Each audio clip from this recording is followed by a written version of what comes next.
ሰላም ውድ የቻናላችን ተከታታዮች ዲማ ሆፕ ሲል በቦሌ ኤድና ሞል አለምነሽ ፕላዛ ቀጥሎ ያስገነባ ያለው አፓርትመንት አሁን ላይ የግንባታ ደረጃ ኦልሞስት 90% አካባቢ ደርሷል።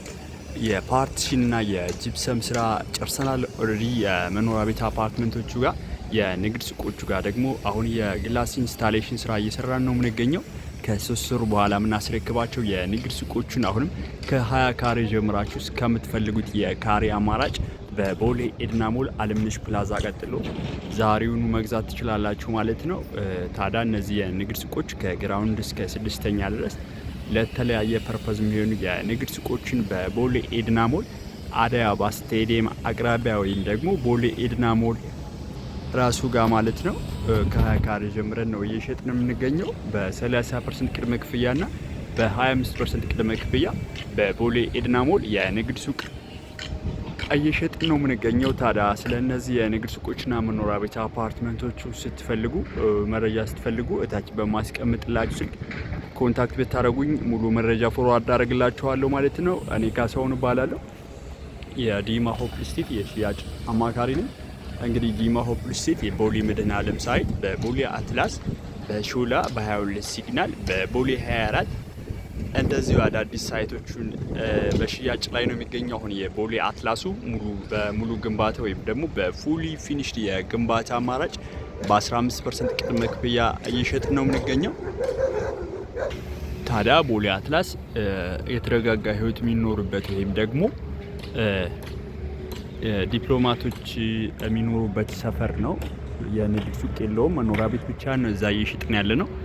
ባለ 2 መኝታ 119 እና ባለ 3 መኝታዎች 172 እና 181 የካሬ አማራጮች የተወሰኑ ቤቶች ይቀሩናል። በሙሉ ግንባታ የቤት አማራጭ ነው የቦሌ አትላሱን እየሸጥን ያለ ነው። የቦሌ መድኃኔዓለም የተወሰኑ ቤቶች ይቀሩናል። ለዚህ ጋር ዳውን ፔመንቱ 50% ነው። የቦሌ አትላሱ ደግሞ ዳውን ፔመንቱ 15% ነው። ይሄኛው አፓርትመንት አሁን የተናጠል ዲጂታል ካርታ ተዘጋጅቶላቸዋል። የንግድ ሱቆቹ መኖሪያ ቤት አፓርትመንቶቹ። ታዲያ የቦሌ አትላሱ ግን አሁን በፍጥነትና በጥራት እየተገነባ ያለ እጅግ በጣም ቅንጡና ልግጀሪ አፓርትመንት ነው። ጂ+ 16 ሆኖ 4 ፓርኪንግ ይኖረዋል። ከ6 እስከ 11 እና ከ11 እስከ 20 የተለያየ ዋጋ ኑራቸው ነው እየተሸጠ ያለው። ታዲያ እናንተም በ15% ቅድመ ክፍያ ብቻ ቦሌ አትላስ ላይ ተረጋግታችሁ የምትኖሩበት ሰፈር ነው። ቦሌ አትላስ መኖሪያ ቤት አፓርትመንት ዛሬውን የግላችሁ ማድረግ ትችላላችሁ ማለት ነው። እስከ 2 ዓመት ቀስ ብላችሁ የምትከፍሉት ፔመንት ስኬጁል ነው ያለው።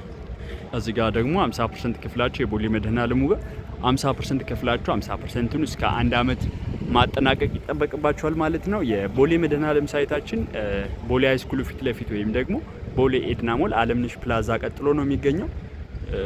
ታዲያ የተወሰኑ ባለ 3 መኝታ ቤቶችና ባለ 4 መኝታ ቤቶች ይቀሩናል ቦሌ መድኃኔዓለም ጋር። እዛም በ50% ቅድመ ክፍያ መኖሪያ ቤት አፓርትመንት ከነ ዲጂታል ካርታው የግላችሁ ማድረግ ትችላላችሁ።